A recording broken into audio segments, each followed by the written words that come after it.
Prologue. Au commencement de l'année 870 avant Jésus-Christ, une nation connue sous le nom de Phénicie, que les Israélites appelaient Liban, commémorait presque 3 siècles de paix. Ses habitants avaient de bonnes raisons de s'enorgueillir.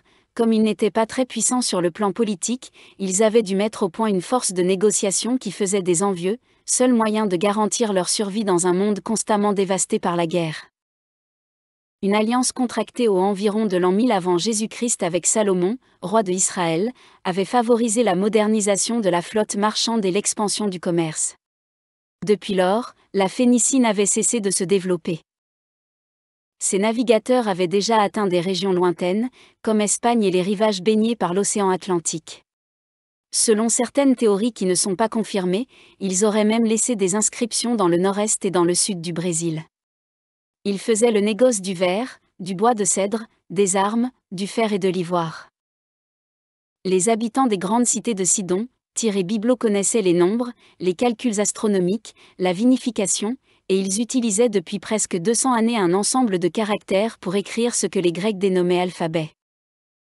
Au commencement de l'année 870 avant Jésus-Christ, un conseil de guerre était réuni dans la cité lointaine de Ninive.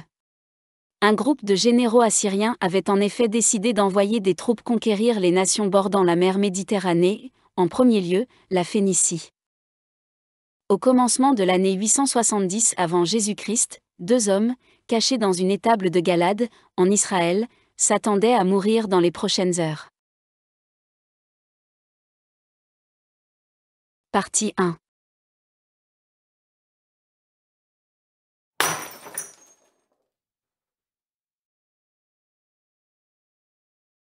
J'ai servi un Seigneur qui maintenant m'abandonne aux mains de mes ennemis, dit Élie.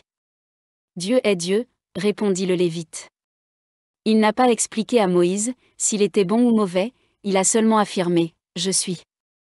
Il est tout ce qui existe sous le soleil, le tonnerre qui détruit la maison, et la main de l'homme qui la reconstruit.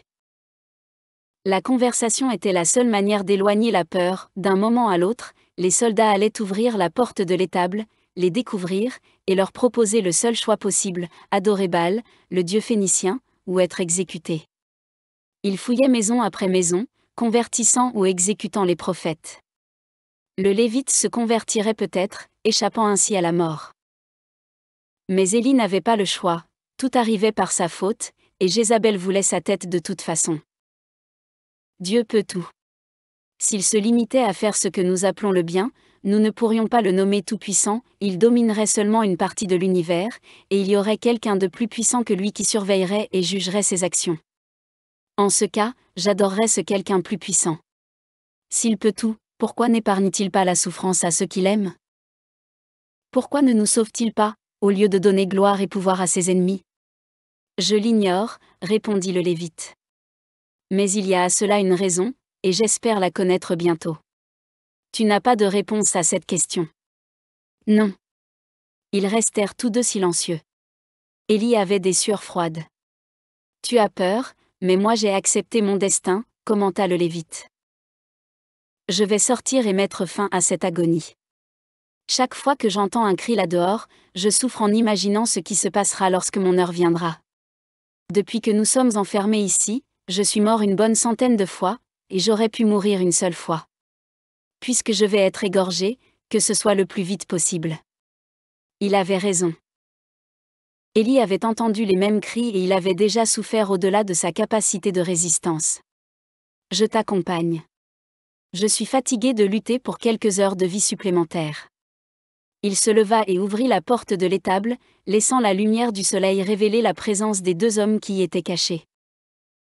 Le Lévite le prit par le bras et ils se mirent en marche. À l'exception de quelques cris, on aurait dit un jour normal dans une cité pareille à n'importe quelle autre, un soleil pas trop brûlant, la brise venant de l'océan au loin, rendant la température agréable, les rues poussiéreuses, les maisons faites d'argile mélangée à de la paille. Nos âmes sont prisonnières de la terreur de la mort, et c'est une belle journée, dit le Lévite. Bien souvent, alors que je me sentais en paix avec Dieu et avec le monde, la chaleur était insupportable, le vent du désert emplissait mes yeux de sable et ne me laissait pas voir à 2 pas. Le plan de Dieu ne correspond pas toujours à ce que nous sommes ou sentons, mais je suis certain qu'il a une raison pour tout cela. J'admire ta foi. Le Lévite regarda vers le ciel, comme s'il réfléchissait. Puis il se tourna vers Élie. N'admire pas, et ne crois pas autant, c'est un pari que j'ai fait avec moi-même. J'ai parié que Dieu existe. Tu es un prophète, répliqua Élie. Tu as aussi entendu des voix, et tu sais qu'il existe un monde au-delà de ce monde. C'est peut-être le fruit de mon imagination. Tu as vu les signes de Dieu, insista Élie, que les commentaires de son compagnon commençaient à rendre anxieux. C'est peut-être le fruit de mon imagination, lui fut-il répété. En fait, je n'ai de concret que mon pari, je me suis dit que tout cela venait du Très-Haut. La rue était déserte. Les gens, dans leur maison, attendaient que les soldats de Achab accomplissent la tâche exigée par la princesse étrangère, l'exécution des prophètes de Israël. Élie cheminait avec le Lévite, et il avait la sensation que, derrière chacune des fenêtres et des portes, quelqu'un l'observait et l'accusait de ce qui était en train de se passer. Je n'ai pas demandé à être prophète. Tout cela est peut-être aussi le fruit de mon imagination, se disait Élie. Mais après ce qui était arrivé dans la charpenterie, il savait qu'il n'en était rien. Depuis son enfance, il entendait des voix et conversait avec les anges. Aussi ses parents insistèrent pour qu'il consultât un prêtre de Israël. Ce dernier, après nombre de questions, reconnut en lui un habit, un prophète, un homme de l'esprit, qui s'exalte à la voix de Dieu. Après plusieurs heures d'entretien ininterrompu avec lui, le prêtre expliqua à ses parents que tout ce que cet enfant viendrait à dire devait être pris au sérieux. Sur le chemin du retour, les parents exigèrent que Élie ne racontât jamais à personne ce qu'il voyait ou entendait. Être un prophète impliquait des liens avec le gouvernement, et c'était toujours dangereux. De toute façon, Élie n'avait jamais rien entendu qui pût intéresser les prêtres ou les rois. Il ne conversait qu'avec son ange gardien et écoutait des conseils concernant sa propre vie. De temps à autre, il avait des visions qu'il ne parvenait pas à comprendre, des océans lointains, des montagnes peuplées d'êtres étranges, des roues avec des ailes et des yeux. Lorsque les visions avaient disparu, obéissant à ses parents, il s'efforçait de les oublier le plus vite possible. Ainsi les voix et les visions s'étaient-elles faites de plus en plus rares. Ses parents, satisfaits, n'avaient plus abordé le sujet. Lorsqu'il fut en âge d'assurer sa subsistance, ils lui prêtèrent de l'argent pour qu'il ouvrît une petite charpenterie.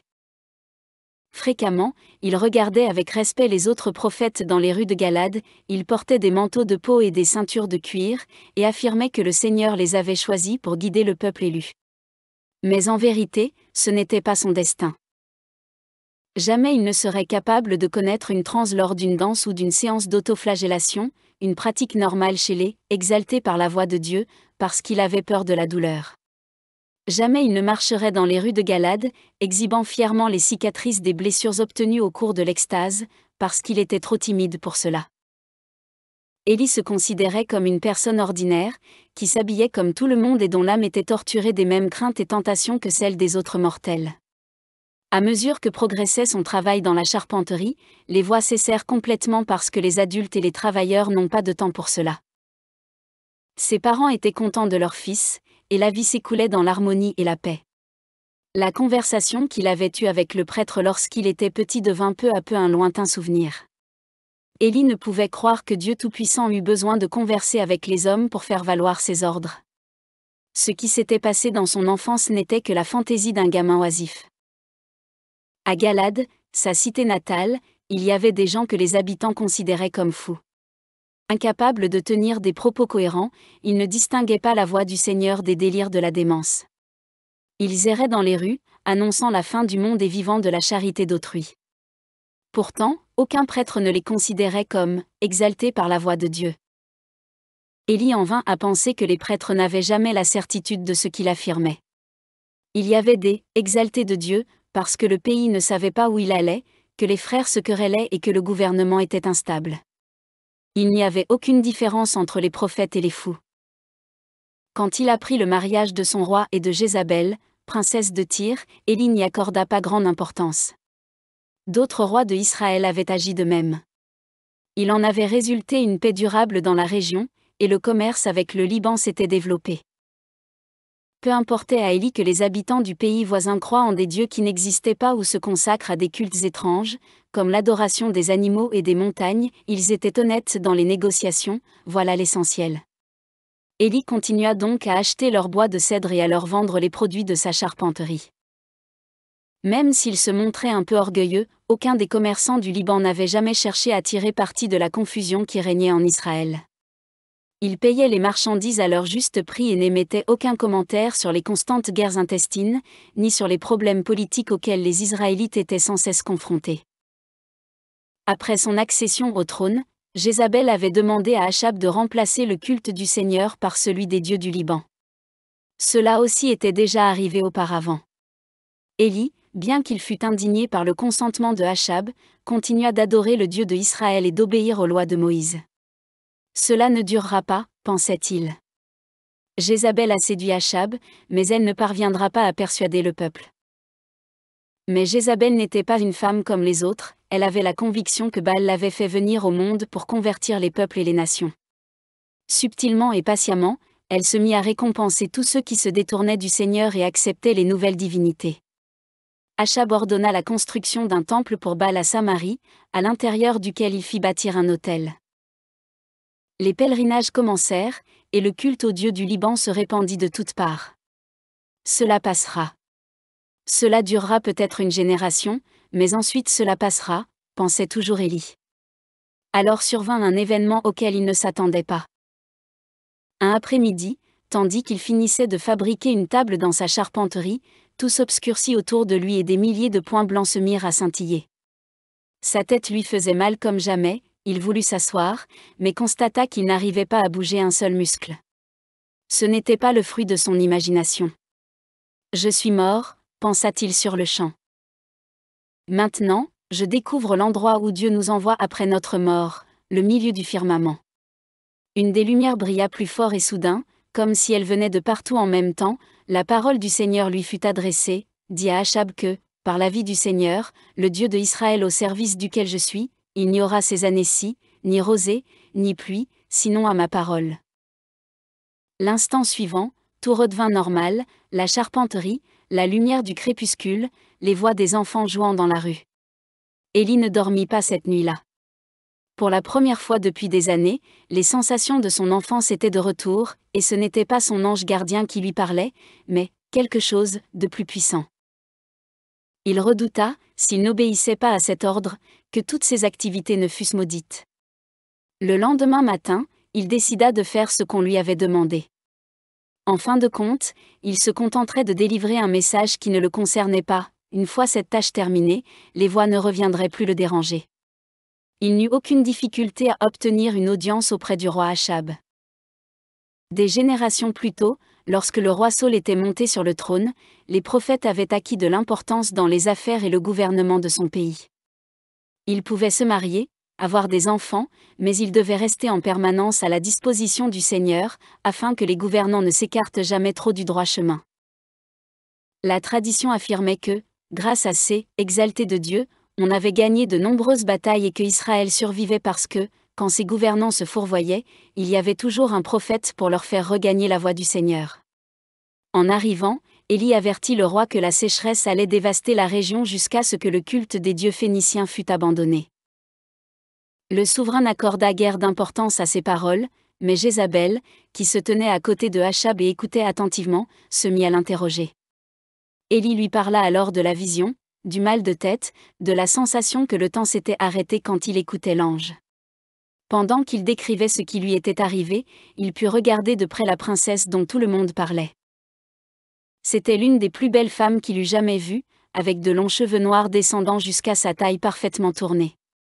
Ses yeux verts, qui brillaient dans son visage brun, restaient fixés sur ceux de Élie. Il ne parvenait pas à déchiffrer la signification de ce regard, et il ne pouvait pas savoir quel effet lui causaient ses propos. Il sortit de cette entrevue convaincu qu'il avait accompli sa mission et pouvait désormais retourner à son travail dans la charpenterie. Sur le chemin du retour, il désira Jézabel de toute l'ardeur de ses 23 ans. Et il pria Dieu qu'il lui fût permis de rencontrer plus tard une femme du Liban, parce qu'elle était belle, avec leur peau sombre, et leurs yeux verts remplis de mystère. Il travailla le reste de la journée et dormit en paix. Le lendemain, il fut réveillé avant l'aurore par le Lévite. Jézabel avait persuadé le roi que les prophètes étaient une menace pour la croissance et l'expansion de Israël. Les soldats de Achab avaient reçu l'ordre d'exécuter tous ceux qui refuseraient d'abandonner la tâche sacrée que Dieu leur avait confiée. Mais à Élie il n'avait pas donné la possibilité de choisir, lui devait être mis à mort. Élie et le Lévite passèrent 2 jours cachés dans l'étable au sud de Galad, tandis que 450 nabis étaient exécutés. Cependant, la plupart des prophètes, qui vagabondaient d'ordinaire dans les rues en s'autoflagellant et en prédisant la fin du monde à cause de la corruption et de l'absence de foi, avaient accepté de se convertir à la nouvelle religion. Un bruit sec, suivi d'un cri, interrompit les pensées de Élie. Alarmé, il se tourna vers son compagnon. « Que se passe-t-il » Mais il n'obtint pas de réponse. Le corps du Lévite s'écroula sur le sol, une flèche plantée au milieu de la poitrine. Devant lui, un soldat mit une nouvelle flèche dans son arc. Élie regarda autour de lui, la rue, les portes et fenêtres fermées, le soleil éblouissant dans le ciel, la brise qui venait d'un océan dont il avait tant entendu parler mais qu'il n'avait jamais vu. Il songea à courir, mais il savait qu'il serait rattrapé avant d'atteindre le coin de la rue. Si je dois mourir, que ce ne soit pas d'un coup dans le dos. Le soldat banda de nouveau son arc. À sa grande surprise, Élie ne ressentait pas la peur, ni l'instinct de survie, ni rien. C'était comme si toute la scène avait déjà été définie voilà très longtemps, et que l'un et l'autre, lui, aussi bien que le soldat tenaient un rôle dans un drame qui n'avait pas été écrit par eux. Il se rappela son enfance, les matins et les après-midi à Galad, les ouvrages inachevés qu'il allait laisser dans sa charpenterie. Il songea à sa mère et à son père, qui n'avaient jamais désiré avoir un fils prophète. Il pensa aux yeux de Jézabel et au sourire du roi Achab. Il pensa qu'il était stupide de mourir à 23 ans, sans avoir jamais connu l'amour d'une femme. La main lâcha la corde, la flèche fendit l'air, passa en sifflant près de son oreille droite, et se planta derrière lui dans le sol poussiéreux. Le soldat, encore une fois, arma son arc et le visa. Pourtant, au lieu de tirer, il fixa Élie dans les yeux. « Je suis le meilleur des archers de toutes les armées de Achab, dit-il. Cela fait 7 ans que je n'ai pas manqué un seul tir. » Élie se tourna vers le corps du Lévite. « Cette flèche était pour toi. » Le soldat gardait son arc bandé, et ses mains tremblaient. Élie était le seul prophète qui devait être mis à mort, les autres pouvaient choisir la foi en balle. Alors, termine ton travail. Il était surpris de sa propre tranquillité. Il avait imaginé la mort tant de fois durant les nuits passées dans l'étable, et maintenant il comprenait qu'il avait souffert plus que nécessaire. En quelques secondes, tout serait fini. « Je n'y arrive pas, » dit le soldat, les mains encore tremblantes, et l'arc changeant à chaque instant de direction. « Va-t'en. Hors de ma présence.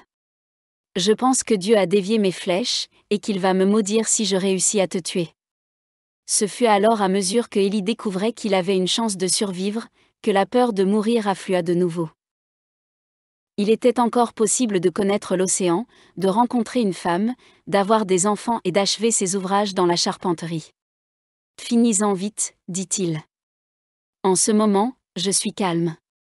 Si tu attends trop, je vais souffrir pour tout ce que je serai sur le point de perdre. » Le soldat regarda alentour pour s'assurer que personne n'avait assisté à la scène. Puis il abaissa son arc, remit la flèche dans son carquois, et disparut. Élie sentit que ses jambes flanchaient, la terreur revenait dans toute son intensité. Il devait fuir immédiatement, disparaître de Galad, ne plus jamais avoir à se trouver face à face avec un soldat, l'arc tendu, pointé sur son cœur. Il n'avait pas choisi son destin, et il n'était pas allé voir Achab pour se vanter auprès de ses voisins d'avoir conversé avec le roi. Il n'était pas responsable du massacre des prophètes. Il n'était pas non plus responsable d'avoir vu, un après-midi, le temps s'arrêter et la charpenterie se transformer en un trou noir, empli de points lumineux. Imitant le soldat, il regarda autour de lui. La rue était déserte. Il songea à vérifier s'il pouvait encore sauver la vie du Lévite, mais bientôt la terreur revint, avant que quelqu'un n'apparût, Élie s'enfuit. Il marcha pendant des heures, s'engageant dans des chemins qui n'étaient plus fréquentés depuis longtemps, et arriva enfin au bord du ruisseau du Kérit. Il avait honte de sa lâcheté, mais il se réjouissait d'être en vie. Il but un peu d'eau, s'assit, et alors seulement se rendit compte de la situation dans laquelle il se trouvait. Demain, il lui faudrait se nourrir, et il ne trouverait pas de nourriture dans le désert. Il se rappela la charpenterie, le travail de tant d'années, qu'il avait été contraint de laisser derrière lui. Certains de ses voisins étaient ses amis, mais il ne pouvait pas compter sur eux. L'histoire de sa fuite s'était déjà sans doute répandue dans la cité, et tous le haïraient de s'être échappé, pendant qu'il envoyait au martyre les véritables hommes de foi. Tout ce qu'il avait fait jusque-là était ruiné uniquement parce qu'il avait cru accomplir la volonté du Seigneur. Demain, et dans les prochains jours, semaines et mois, les commerçants du Liban frapperaient à sa porte, et on les avertirait que le propriétaire s'était enfui, semant derrière lui la mort de prophètes innocents. On ajouterait peut-être qu'il avait tenté de détruire les dieux qui protégeaient la terre et les cieux. L'histoire franchirait bientôt les frontières de Israël, et il pouvait renoncer pour toujours au mariage avec une femme aussi belle que celle qui vivait au Liban. Il y a les navires. Oui, il y avait les navires.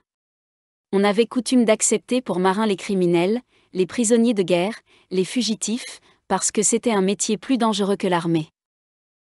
À la guerre, un soldat avait toujours une chance de rester en vie, mais les mers étaient un territoire inconnu, peuplé de monstres, et lorsqu'une tragédie survenait, il n'y avait pas de survivants pour raconter ce qui s'était passé. Certes, il y avait les navires, mais ils étaient contrôlés par les commerçants phéniciens. Élie n'était pas un criminel, un prisonnier ou un fugitif, c'était un homme qui avait osé élever la voix contre le dieu Baal. Lorsqu'on le découvrirait, il serait mis à mort et jeté à la mer, car les marins croyaient fermement que Baal et ses dieux étaient maîtres des tempêtes. Il ne pouvait pas se diriger vers la mer, ni continuer vers le nord, car là se trouvait le Liban. Il ne pouvait pas non plus aller vers l'Orient, où des tribus israélites menaient une guerre depuis 2 générations. Il se souvint de la tranquillité qu'il avait ressentie devant le soldat. En fin de compte, qu'était la mort ? Un instant, rien de plus. Même s'il éprouvait de la douleur, elle passerait rapidement, et le Seigneur des armées le recevrait en son sein. Il se coucha sur le sol et resta très longtemps à contempler le ciel. Comme le Lévite, il tenta de parier, non sur l'existence de Dieu, il n'avait pas de doute sur ce point, mais sur la raison de sa propre vie. Il vit les montagnes, la terre qu'allait dévaster une longue sécheresse, ainsi l'avait annoncé l'ange du Seigneur, mais qui conservait encore la fraîcheur de nombreuses années de pluie généreuses. Il aperçut le ruisseau du Kérit, dont les eaux se tariraient bientôt. Il fit ses adieux au monde avec ferveur et respect, et pria le Seigneur de l'accueillir quand viendrait son heure. Il se demanda quel était le motif de son existence, et n'obtint pas de réponse. Il se demanda où il devait se rendre, et comprit qu'il était cerné. Le lendemain, il ferait demi-tour et se livrerait, bien que la peur de la mort fût revenue. Il tenta de se réjouir puisqu'il lui restait quelques heures à vivre. En vain. Il venait de découvrir que l'homme a rarement le pouvoir de prendre une décision. Lorsqu'Élie se réveilla le lendemain, il regarda de nouveau le Kérit. Demain, ou dans un an, ce ne serait plus qu'un chemin de sable fin et de galets polis. Les habitants continueraient de le nommer Kérit, et peut-être indiqueraient-ils leur route aux voyageurs en disant « Tel village se trouve au bord de la rivière qui passe près d'ici ». Les voyageurs marcheraient jusque-là, verraient les galets et le sable fin, et se feraient cette réflexion, là, sur cette terre, il y avait une rivière. Mais la seule chose importante concernant une rivière, son torrent d'eau, ne serait plus là pour étancher leur soif. Comme les ruisseaux et les plantes, les âmes avaient besoin de la pluie, mais d'une autre sorte, l'espoir, la foi, la raison de vivre. Sinon, même si le corps continuait à vivre, l'âme dépérissait, et les gens pouvaient dire que, là, dans ce corps, il y avait eu un homme. Ce n'était pas le moment de songer à tout cela. Encore une fois, il se rappela sa conversation avec le Lévite, un peu avant qu'il ne sorte de l'étable. À quoi bon mourir de tant de morts, s'il suffisait d'une seule ? Tout ce qu'il devait faire, c'était attendre les gardes de Jézabel. Il arriverait, sans aucun doute, car les itinéraires n'étaient pas nombreux pour fuir de Galade. Les malfaiteurs se dirigeaient toujours vers le désert où on les retrouvait morts au bout de quelques jours, ou vers le Kérit où ils finissaient par être capturés. Bientôt, donc, les gardes seraient là. Et il se réjouirait en les voyant. Il but un peu de l'eau cristalline, se lava le visage, et chercha un endroit ombragé où attendre ses poursuivants. Un homme ne peut lutter contre son destin, il avait déjà tenté de lutter, et il avait perdu. Bien qu'il fût considéré par les prêtres comme un prophète, Élie avait décidé de travailler dans une charpenterie, mais le Seigneur l'avait reconduit vers son chemin. Il n'était pas le seul à avoir essayé d'abandonner la vie que Dieu avait écrite pour chacun sur terre. Il avait eu un ami, doté d'une voix remarquable, dont les parents n'avaient pas non plus accepté qu'il fût chanteur car c'était un métier qui déshonorait la famille. Une de ses amies d'enfance savait danser comme personne, mais sa famille le lui avait interdit pour la bonne raison que le roi aurait pu la faire appeler et que nul ne savait combien de temps durerait son règne. En outre, l'atmosphère du palais était dépravée, hostile, écartant à tout jamais l'opportunité d'un bon mariage. L'homme est né pour trahir son destin. Dieu ne mettait dans nos cœurs que des tâches impossibles. Pourquoi ? Peut-être parce que la tradition devait être maintenue. Mais ce n'était pas une bonne réponse. Les habitants du Liban sont plus avancés que nous, parce qu'ils n'ont pas suivi la tradition des navigateurs. Alors que tout le monde utilisait le même type de bateau, ils ont décidé de construire un instrument différent. Beaucoup ont perdu la vie en mer, mais leurs navires ont été perfectionnés, et maintenant ils dominent le commerce dans le monde. Ils ont payé un prix élevé pour s'adapter, mais cela en valait la peine. L'homme trahissait peut-être son destin parce que Dieu s'était éloigné de lui. Après avoir placé dans les cœurs le rêve d'une époque où tout était possible, il était allé s'occuper d'autres nouveautés. Le monde s'était transformé, la vie était devenue plus difficile, mais le Seigneur n'était jamais revenu pour modifier les rêves des hommes. Dieu était loin. Pourtant, s'il envoyait encore les anges parler aux prophètes, c'est qu'il restait quelque chose à faire ici-bas. Alors, quelle pouvait être la réponse ? Peut-être nos parents se sont-ils trompés et ont-ils peur que nous commettions les mêmes erreurs ? Ou peut-être qu'ils ne se sont jamais trompés et ne sauront pas comment nous aider si nous avons un problème. Il sentait qu'il approchait. Le ruisseau coulait près de lui, quelques corbeaux tournoyaient dans le ciel, les plantes s'obstinaient à pousser sur le terrain sableux et stérile. S'il avait écouté les propos de leurs ancêtres, qu'aurait-il entendu ? Ruisseau, cherche un meilleur endroit pour que tes eaux limpides réfléchissent la clarté du soleil, puisque le désert a fini par t'assécher, aurait dit un dieu des eaux, si par hasard il existait. Corbeau, la nourriture est plus abondante en forêt qu'au milieu des rochers et du sable, aurait dit un dieu des oiseaux. Plantes, jetez vos semences loin d'ici, car le monde est plein de terre fertile et humide, et vous pousserez plus belle, aurait dit un dieu des fleurs. Mais ni le kérite, ni les plantes, ni les corbeaux, l'un d'eux s'était posé tout près n'avait le courage de faire ce que les autres rivières, oiseaux ou fleurs jugeaient impossible. Élie fixa le corbeau du regard. « J'apprends, dit-il à l'oiseau. Même si c'est un apprentissage inutile, parce que je suis condamné à mort. Tu as découvert comme tout est simple, sembla répondre le corbeau. Il suffit d'avoir du courage. Élie rit, car il plaçait des mots dans la bouche d'un oiseau. C'était un jeu amusant qu'il avait appris avec une femme qui confectionnait du pain et il décida de continuer. Il poserait les questions et se donnerait à lui-même une réponse, comme s'il était un véritable sage. Mais le corbeau s'envola. Élie attendait toujours l'arrivée des soldats de Jézabel, parce qu'il suffisait de mourir une fois. Le jour passa, et rien de nouveau ne se produisit. Avaient-ils oublié que le principal ennemi du dieu Baal était encore en vie ? Pourquoi Jézabel ne le poursuivait-elle pas, puisqu'elle savait probablement où il se trouvait ? Parce que j'ai vu ses yeux, et c'est une femme sage, se dit-il. Si je mourais, je deviendrais un martyr du Seigneur. Considéré comme un fugitif, je ne serais qu'un lâche qui ne croyait pas en ce qu'il disait. Oui, c'était cela la stratégie de la princesse. Peu avant la tombée de la nuit, un corbeau, était-ce le même ? Vint se poser sur la branche sur laquelle il l'avait vu ce matin-là. Il tenait dans son bec un petit morceau de viande que par inadvertance il laissa tomber. Pour Élie, ce fut un miracle. Il courut jusque sous l'arbre, saisit le morceau et le mangea. Il ignorait sa provenance et ne cherchait pas non plus à la connaître, l'important était d'apaiser sa faim. Malgré le mouvement brusque, le corbeau ne s'éloigna pas, cet oiseau sait que je vais mourir de faim ici, pensa Élie. Il alimente sa proie pour avoir un meilleur festin. Jézabel aussi alimentait la foi en Baal par l'histoire de la fuite de Élie. Pendant quelque temps, ils restèrent l'homme et l'oiseau à se contempler mutuellement. Élie se rappela son jeu du matin. J'aimerais converser avec toi, corbeau. Ce matin, je pensais que les âmes avaient besoin de nourriture. Si mon âme n'est pas encore morte de faim, elle a encore quelque chose à dire. L'oiseau restait immobile. Et si elle a quelque chose à dire, je dois l'écouter.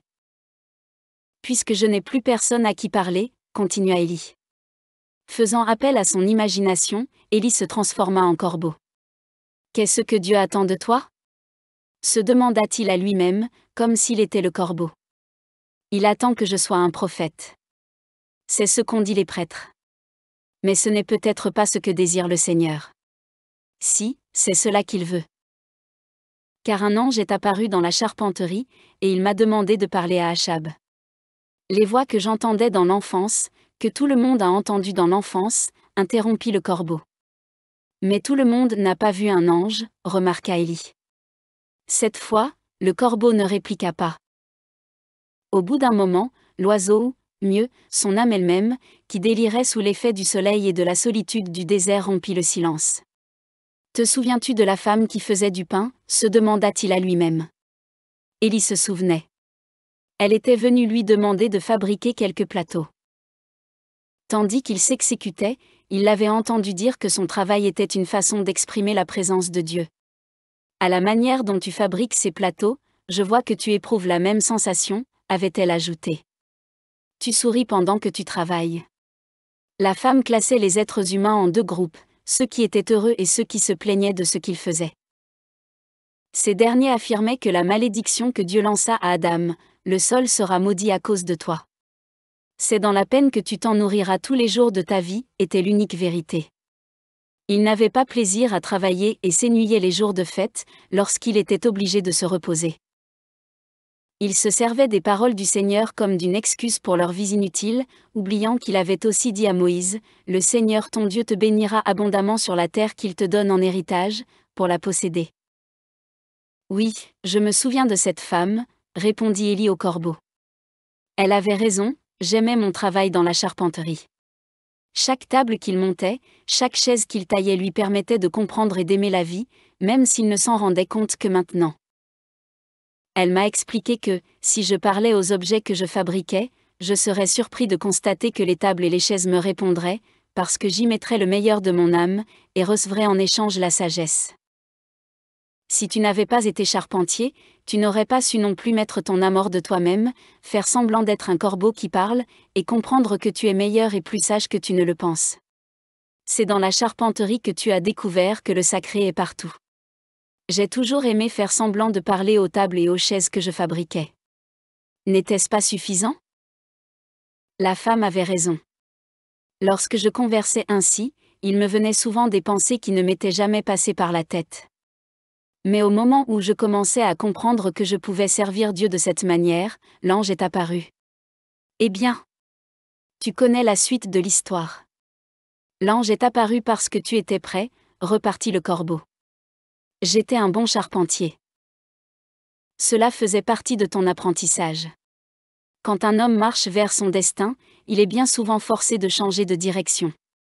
Parfois, les circonstances extérieures sont les plus fortes, et il est obligé de se montrer lâche et de céder. Tout cela fait partie de l'apprentissage. Élie écoutait avec attention ce que disait son âme.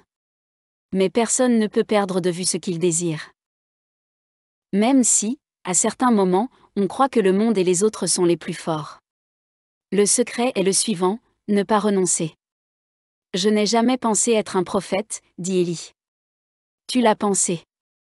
Mais tu as été convaincu que c'était impossible. Ou que c'était dangereux. Ou que c'était impensable. Élie se leva. Pourquoi me dis-je des choses que je ne veux pas entendre ? S'écria-t-il. Effrayé par ce mouvement, l'oiseau s'enfuit. Le corbeau revint le lendemain matin. Plutôt que de reprendre la conversation, Élie l'observa, car l'animal parvenait toujours à se nourrir et lui apportait même quelques restes. Une mystérieuse amitié se développa entre eux, et Élie commença à apprendre grâce à l'oiseau. Il vit comment il trouvait sa nourriture dans le désert et découvrit qu'il pourrait survivre quelques jours de plus, s'il réussissait à en faire autant. Quand le vol du corbeau devenait circulaire, Élie savait qu'il y avait une proie à proximité, il courait alors jusqu'à l'endroit et tentait de la capturer. Au début, beaucoup des petits animaux parvenaient à lui échapper, mais peu à peu, à force d'entraînement, il acquit une certaine habileté. Il se servait de branches en guise de lance et creusait des pièges qu'il dissimulait sous une fine couche de cailloux et de sable. Lorsque la proie tombait, Élie partageait sa nourriture avec le corbeau et en gardait une partie pour servir d'appât. Mais la solitude dans laquelle il se trouvait était terriblement oppressante, si bien qu'il décida de converser de nouveau avec l'oiseau. « Qui es-tu » demanda le corbeau. « Je suis un homme qui a découvert la paix » répondit Élie. « Je peux vivre dans le désert, subvenir à mes besoins, et contempler l'infinie beauté de la création divine. J'ai découvert que j'avais en moi une âme meilleure que je ne pensais. » Ils continuèrent à chasser ensemble au clair de lune. Alors, une nuit que son âme était possédée par la tristesse, il décida de se demander de nouveau, « Qui es-tu » ? « Je ne sais pas. » Un autre clair de lune mourut et renaquit dans le ciel. Élie sentait que son corps était plus fort, et son esprit plus clair. Cette nuit-là, il se tourna vers le corbeau, toujours posé sur la même branche, et répondit à la question qu'il avait lancée quelque temps auparavant. « Je suis un prophète. J'ai vu un ange pendant que je travaillais, et je ne peux pas douter de ce dont je suis capable, même si tous les hommes du monde m'affirment le contraire. J'ai provoqué un massacre dans mon pays parce que j'ai défié la bien-aimée de mon roi. Je suis dans le désert comme j'ai été avant dans une charpenterie parce que mon âme m'a dit qu'un homme devait passer par différentes étapes avant d'accomplir son destin. Oui, maintenant tu sais qui tu es, commenta le corbeau. Cette nuit-là, lorsqu'Élie rentra de la chasse, il voulut boire un peu d'eau mais le kérith était asséché. Il était tellement fatigué qu'il décida de dormir. Dans son rêve, apparut l'ange gardien qu'il ne voyait pas depuis longtemps. « L'ange du Seigneur a parlé à ton âme, dit celui-ci. Et il a ordonné, va-t'en d'ici, dirige-toi vers l'Orient et cache-toi dans le ravin du Kérith, qui est à l'est du Jourdain. Tu boiras au torrent, et j'ai ordonné au corbeau de te ravitailler là-bas. » Mon âme a écouté, dit Élie dans son rêve. Alors réveille-toi. L'ange du Seigneur me prie de m'éloigner, et il veut parler avec toi. Élie se leva d'un bond, effrayé. Que s'était-il passé ? Malgré la nuit, l'endroit se remplit de lumière, et l'ange du Seigneur apparut. « Qu'est-ce qui t'a mené ici » demanda l'ange. « C'est toi qui m'as mené ici. » Non. Jézabel et ses soldats t'ont poussé à fuir. Ne l'oublie jamais, car ta mission est de venger le Seigneur ton Dieu. Je suis prophète, puisque tu es devant moi et que j'écoute ta voix, dit Élie. J'ai changé maintes fois de direction, tous les hommes font cela. Mais je suis prêt à aller jusqu'à Samarie et à détruire Jézabel. Tu as trouvé ton chemin, mais tu ne peux pas détruire sans apprendre à reconstruire. Je t'ordonne, lève-toi, et va à Sarepta qui appartient à Sidon, tu y habiteras, j'ai ordonné là-bas à une femme, une veuve, de te ravitailler.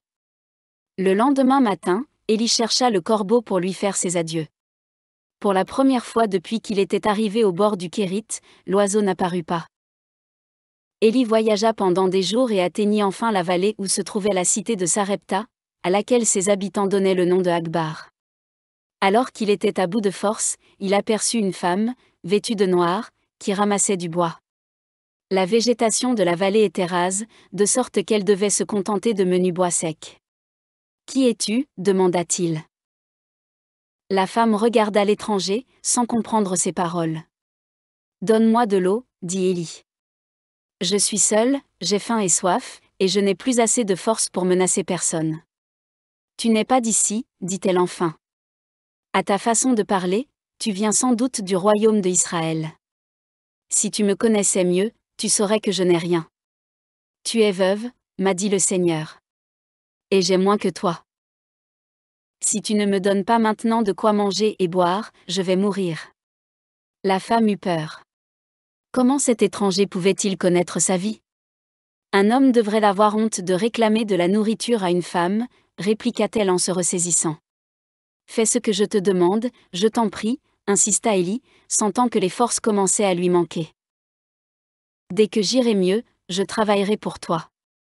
La femme rit. Il y a un instant, tu m'as dit une vérité, je suis veuve, j'ai perdu mon mari sur l'un des navires de mon pays. Je n'ai jamais vu l'océan, mais je sais que, comme le désert, il tue celui qui le brave. Et elle poursuivit, maintenant, tu me dis un mensonge. Aussi vrai que Baal vit en haut de la 5e montagne, je n'ai rien à manger. Il y a tout juste une poignée de farine dans une cruche et un peu d'huile dans une jarre. Élie sentit que l'horizon vacillait et il comprit qu'il allait bientôt s'évanouir. Rassemblant le peu d'énergie qui lui restait, il implora pour la dernière fois, « Je ne sais pas si tu crois aux songes, ni si j'y crois moi-même. Pourtant le Seigneur m'a annoncé qu'en arrivant ici, je te rencontrerai. Il a déjà fait des choses qui m'ont fait douter de sa sagesse, mais jamais de son existence.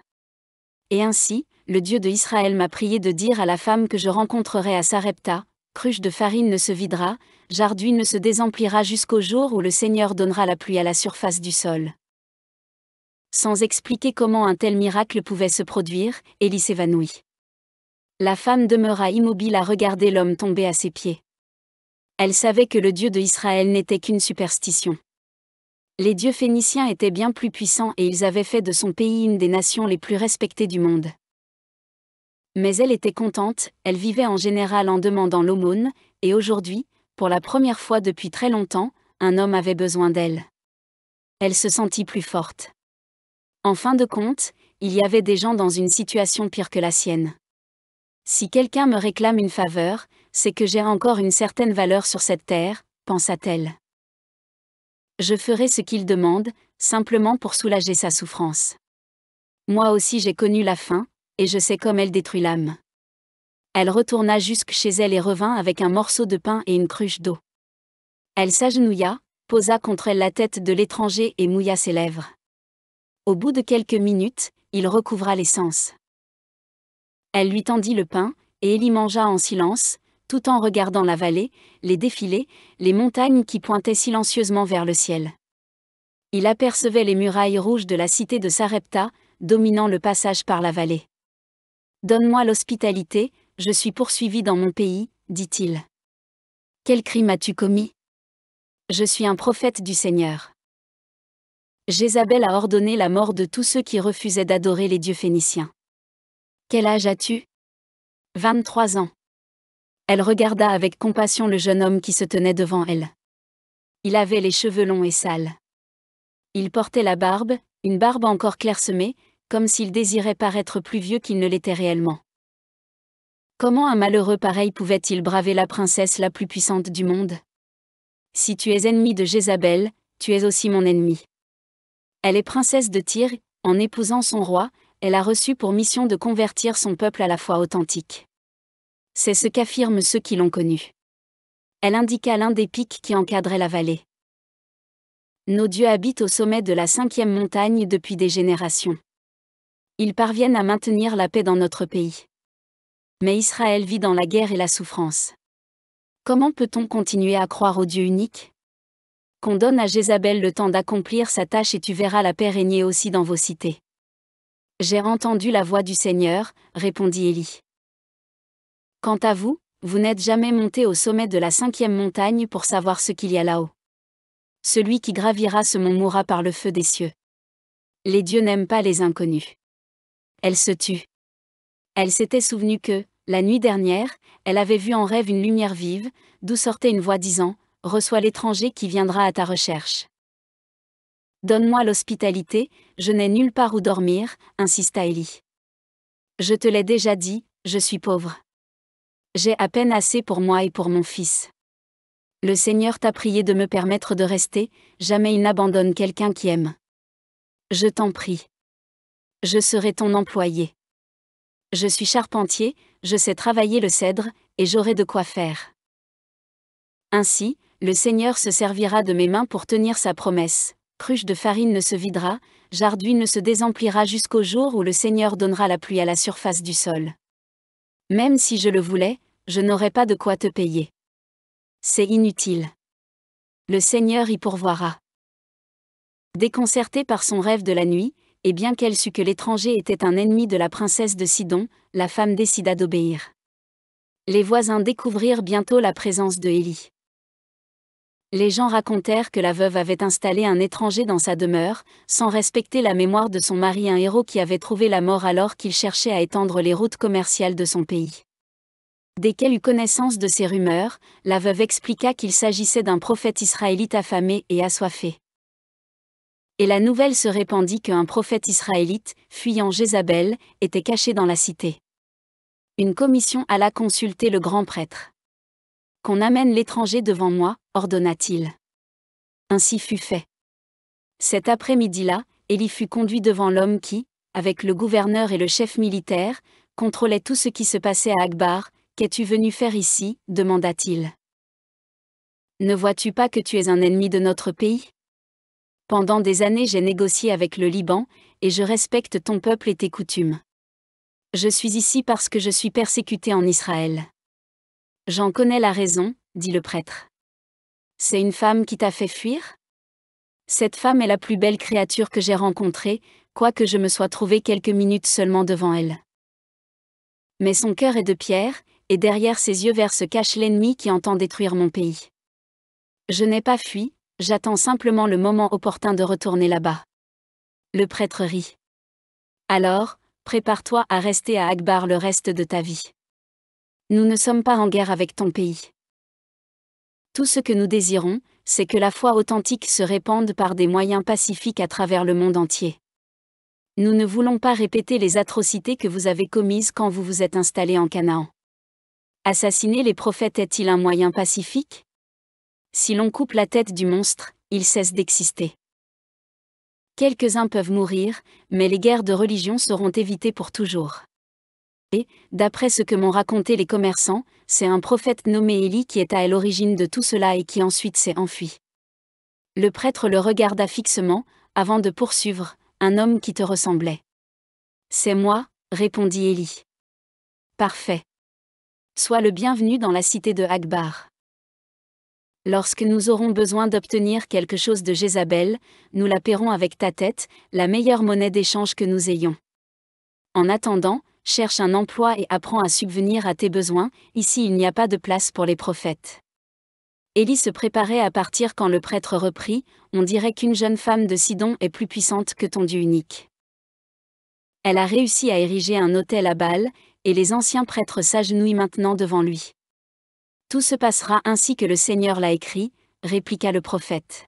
« À certains moments, nos vies connaissent des tribulations et nous ne pouvons les éviter. Mais elles ont un motif. Lequel ?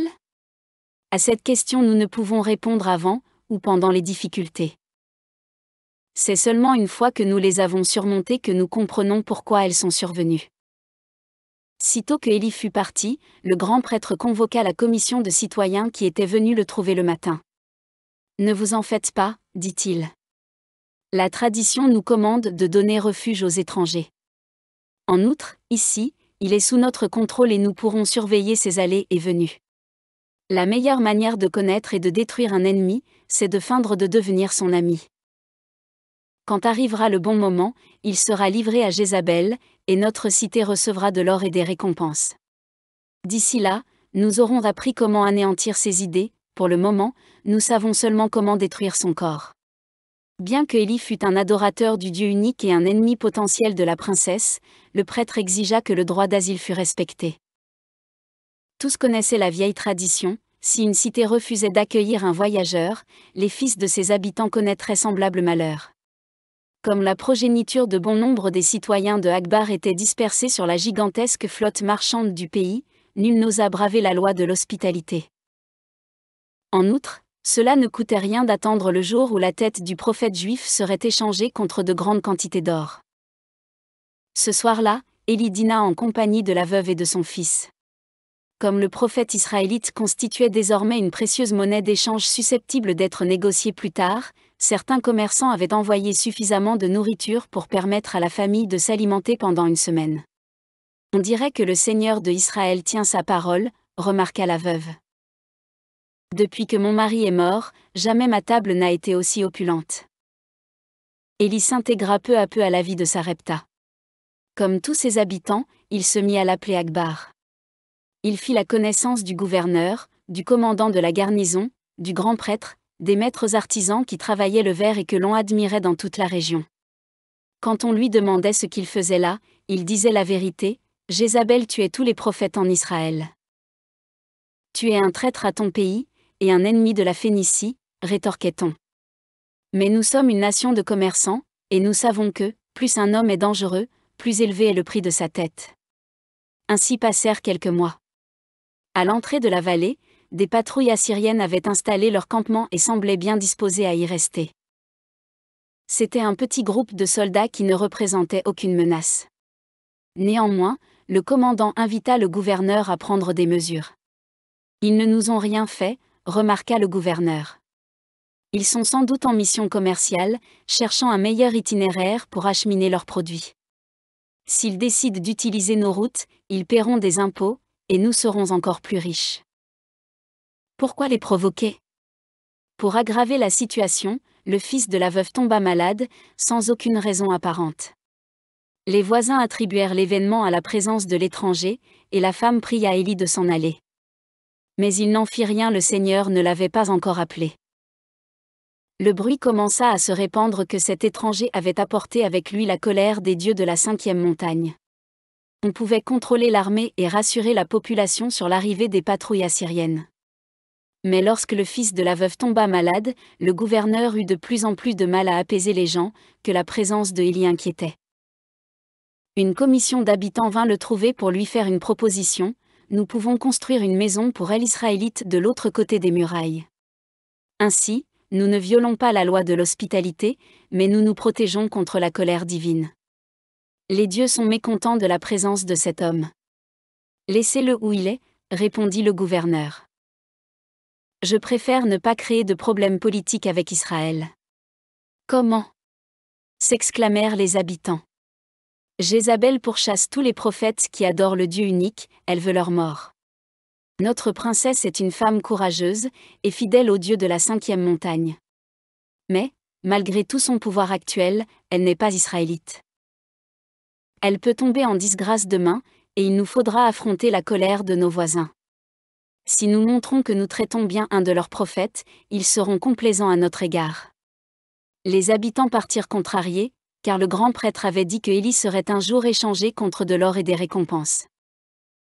D'ici là, même si le gouverneur faisait erreur, il ne pouvait rien faire. Selon la tradition, on devait respecter la famille gouvernante.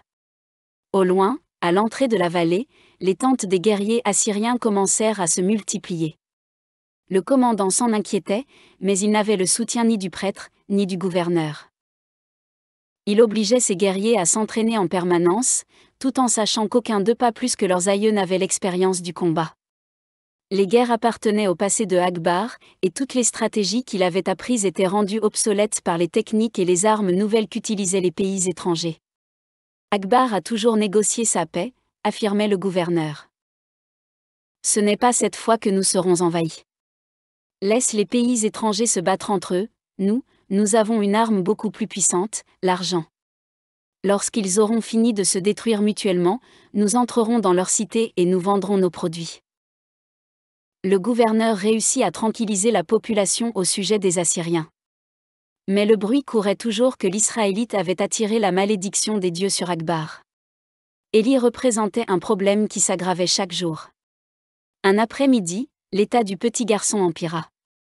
Il ne parvenait déjà plus à se tenir debout, ni à reconnaître les gens qui venaient lui rendre visite. Avant que le soleil ne descendît sur l'horizon, Élie et la femme s'agenouillèrent près du lit de l'enfant.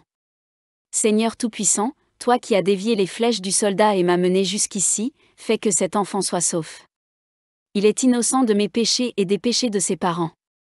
Sauve-le, Seigneur. » L'enfant ne bougeait presque plus, ses lèvres étaient blanches, ses yeux perdaient rapidement leur éclat. « Adresse une prière à ton Dieu unique, » demanda la femme.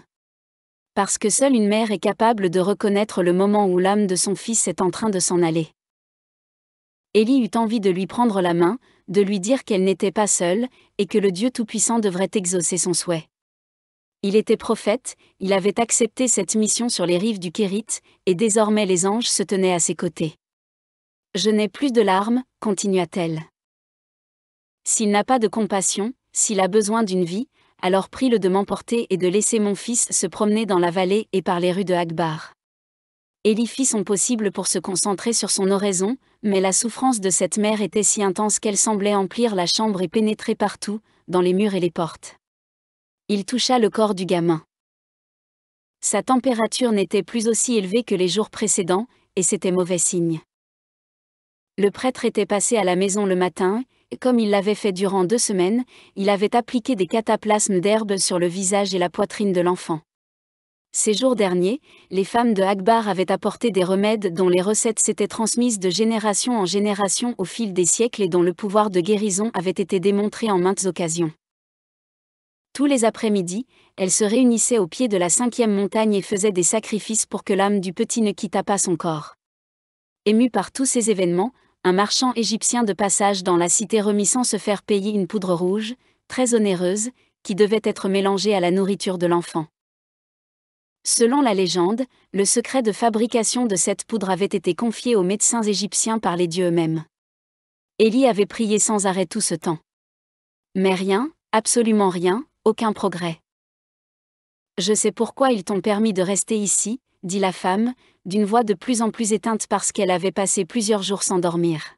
« Je sais que ta tête est mise à prix et qu'un jour tu seras envoyé en Israël, où on t'échangera contre de l'or. Si tu sauves mon fils, je jure par Baal et par les dieux de la 5e montagne que tu ne seras jamais capturé. Je connais des chemins que cette génération a oubliés, et je t'apprendrai comment t'enfuir de Akbar sans que l'on te voie. » Élie resta silencieux. « Adresse une prière à ton Dieu unique, » supplia de nouveau la femme. « S'il sauve mon fils, je jure que je renierai Baal et que je croirai en lui. Explique à ton Seigneur que je t'ai donné refuge quand tu en as eu besoin, que j'ai fait exactement ce qu'il avait ordonné. » Élie pria encore, et il implora de toutes ses forces. À ce moment précis, l'enfant bougea. « Je veux sortir d'ici, » dit l'enfant d'une voix faible. Les yeux de la mère brillaient de contentement, et ses larmes coulaient. « Viens, mon fils. Allons où tu veux, fais ce que tu désires. » Élie tenta de prendre l'enfant dans ses bras, mais le petit écarta sa main. « Je veux sortir seul. » Il se leva lentement et se dirigea vers la salle. Au bout de quelques pas, il tomba sur le sol, comme foudroyé. Élie et la veuve s'approchèrent. Le gamin était mort. Il y eut un instant pendant lequel ni l'un ni l'autre ne parlèrent. Tout à coup, la femme se mit à hurler. « Maudits soient les dieux, maudits soient ceux qui ont emporté l'âme de mon fils. Maudit soit l'homme qui a porté le malheur sur ma maison. Mon fils unique !» criait-elle. « J'ai respecté la volonté des cieux, j'ai été généreuse avec un étranger, et finalement mon fils est mort. » Les voisins écoutèrent les lamentations de la veuve et virent son fils étendu sur le sol. Elle continuait à crier, donnant des coups de poing au prophète israélite qui se tenait debout à côté d'elle. Il semblait avoir perdu toute capacité de réaction et ne faisait rien pour se défendre. Pendant que les femmes essayaient de la calmer, les hommes saisirent Élie par le bras et l'emmenèrent devant le gouverneur. Cet homme a rétribué la générosité par la haine. Il a jeté un sortilège sur la maison de la veuve dont le fils est mort. Nous donnons refuge à un individu maudit par les dieux.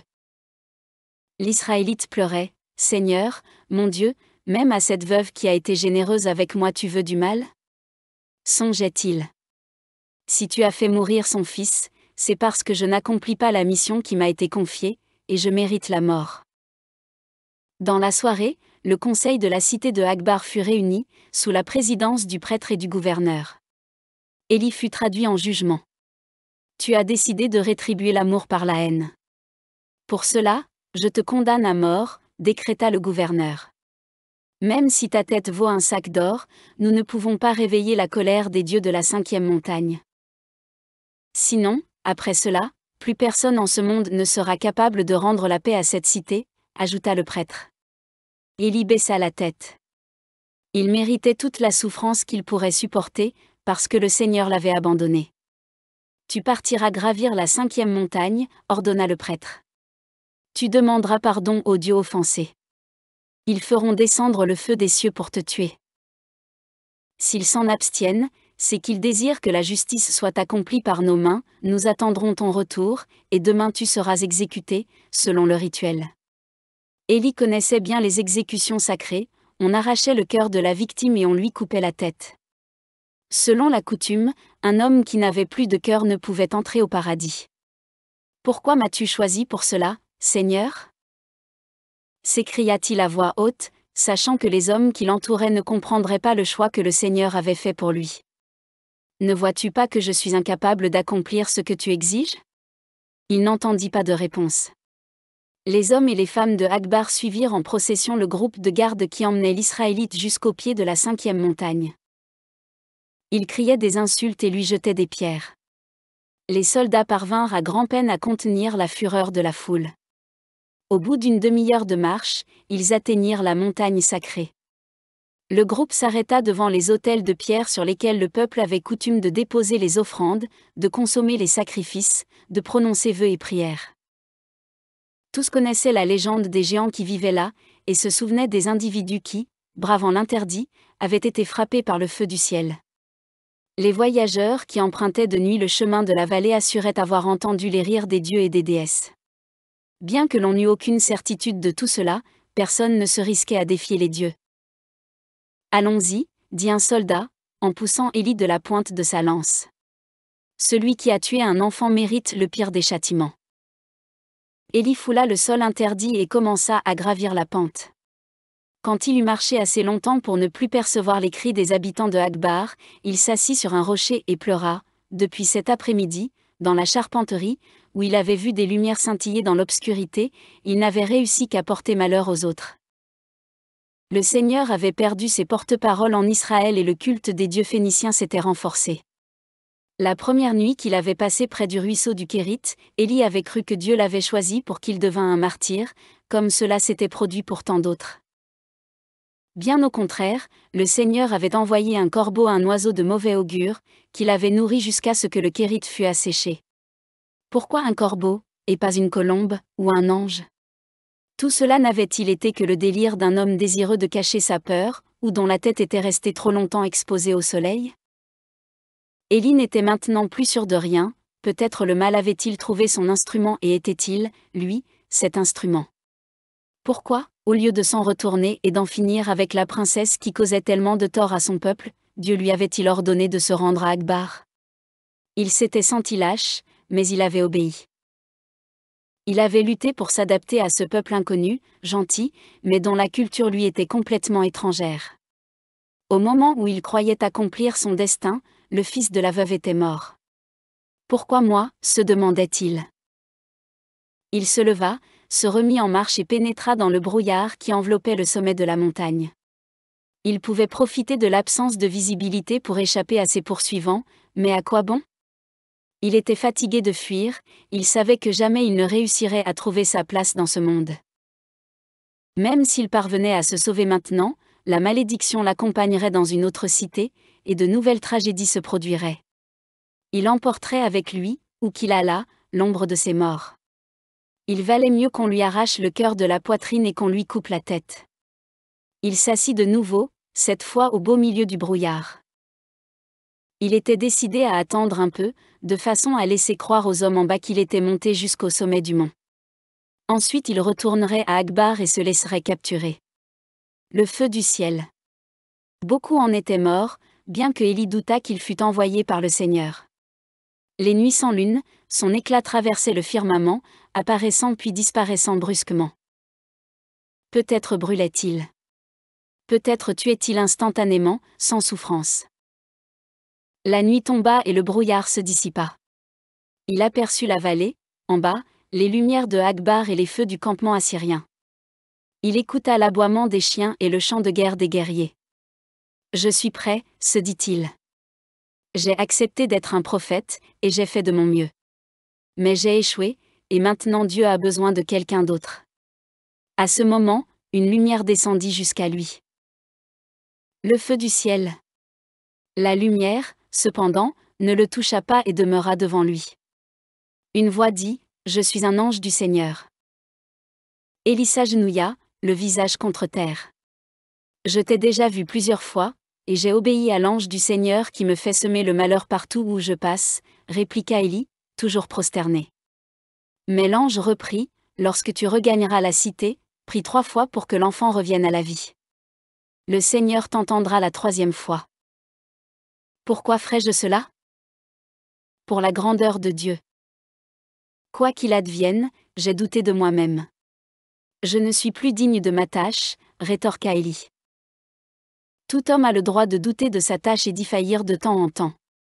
La seule chose qu'il ne puisse faire, c'est l'oublier. Celui qui ne doute pas de soi est indigne car il a une confiance aveugle dans sa valeur et pêche par orgueil. Béni soit celui qui traverse des moments d'indécision. Il y a un instant, tu as pu voir que je n'étais même plus sûr que tu sois un émissaire de Dieu. Va, et fais ce que je dis. Un long moment s'écoula, puis Élie redescendit de la montagne.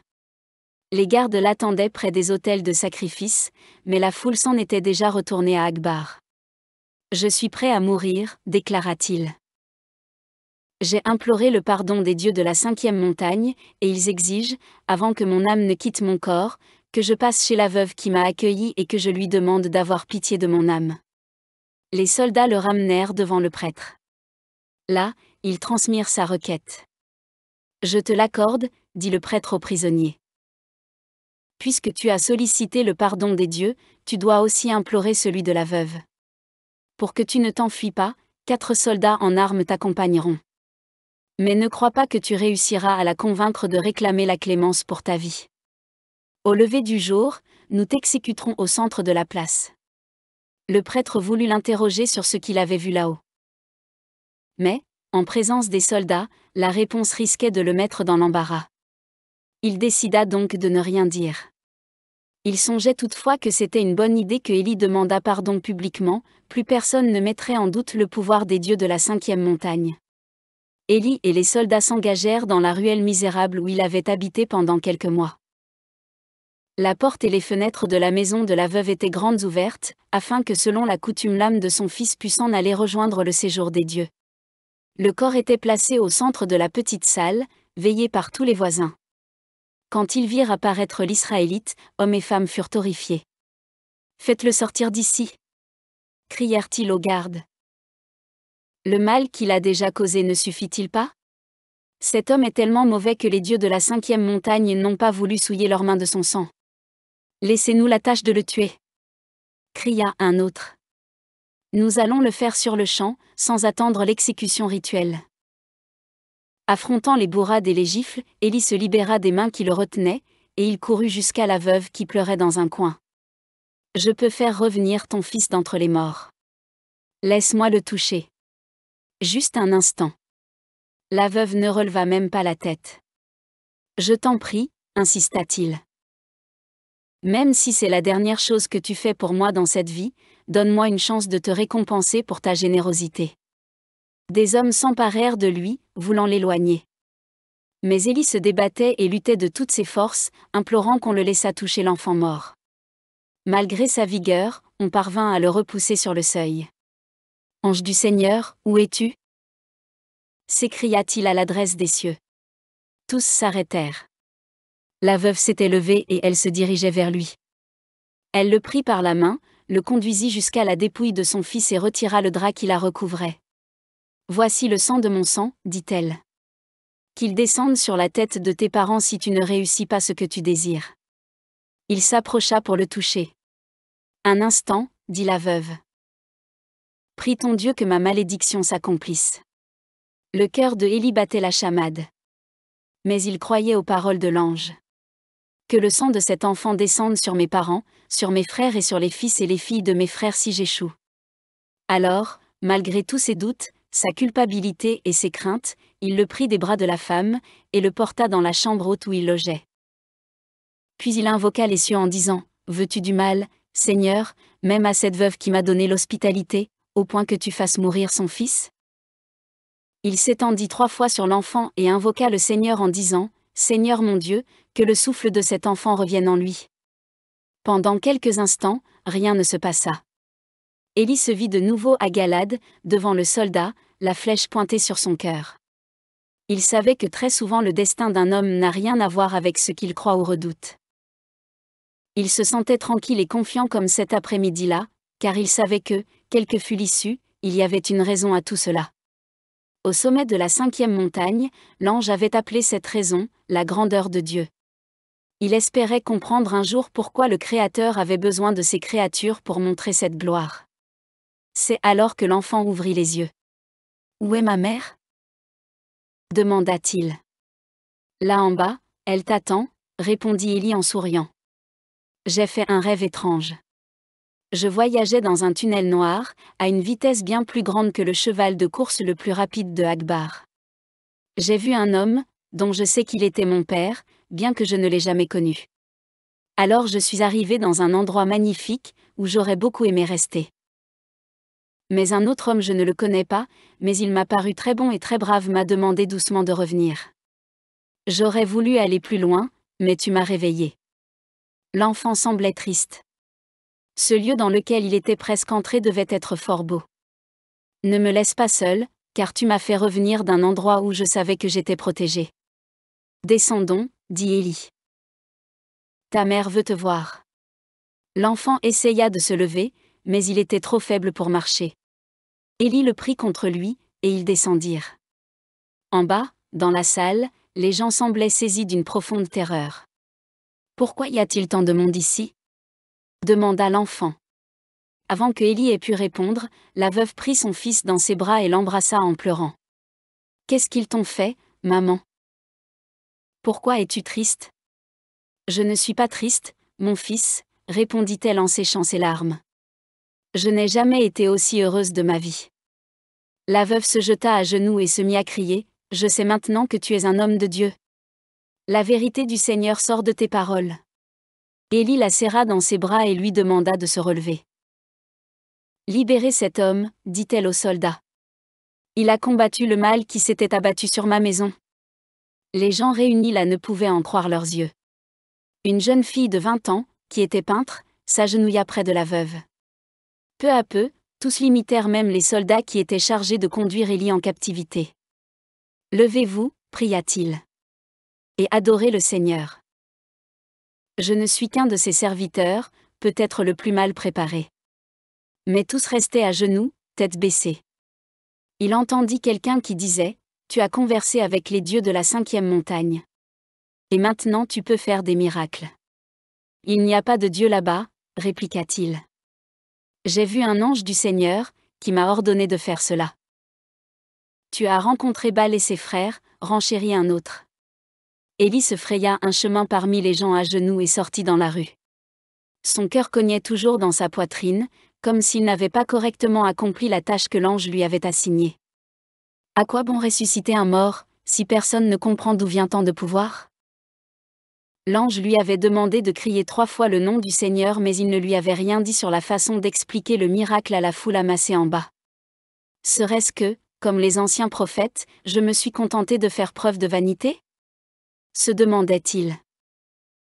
Il entendit la voix de son ange gardien, avec lequel il conversait depuis son enfance. Tu as rencontré aujourd'hui un ange du Seigneur.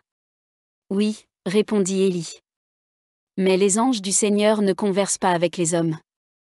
Ils ne font que transmettre les ordres de Dieu. Sers-toi de ton pouvoir, commanda l'ange gardien. Élie ne comprit pas ce qu'il entendait par là. Je n'ai pas de pouvoir qui ne vienne du Seigneur. Personne n'en a. Tout le monde possède le pouvoir du Seigneur, mais personne ne s'en sert. Et l'ange ajouta. Désormais, et jusqu'à ce que tu retournes dans le pays que tu as quitté, aucun autre miracle ne te sera accordé. Et quand y retournerai-je ? Le Seigneur a besoin de toi pour reconstruire Israël. Tu fouleras de nouveau son sol lorsque tu auras appris à reconstruire. Et il n'en dit pas plus. Partie 2, à suivre.